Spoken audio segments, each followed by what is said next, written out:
Wasta sim kuring Rehan Fadilah, kuring sekolah di SMP Negeri Hiji Jalaksana, kelas 8I.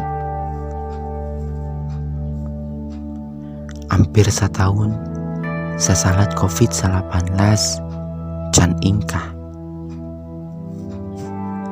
Kedatangan anak teu disangka-sangka, mata genjleung sealam dunia. Di Indonesia dugi ka ayeuna parantos aya langkung 1 juta jalma nu katarap. Sumubarna ieu virus gancang pisan. Matak guliga.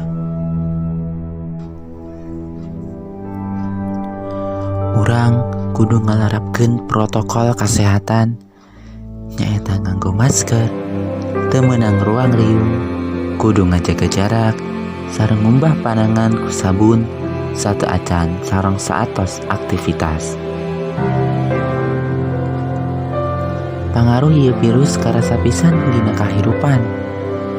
Upamana bikin pelajar jeung pagawe.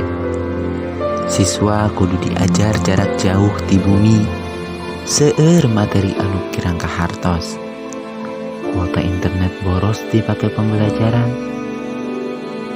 Sakapeung ngaraos bosen, benten sareng diajar tatap muka di sekolah. Lian ti langkung kahartos, pikaresepeun deui. Bisa ngobrol, bisa heureuy jeung babaturan.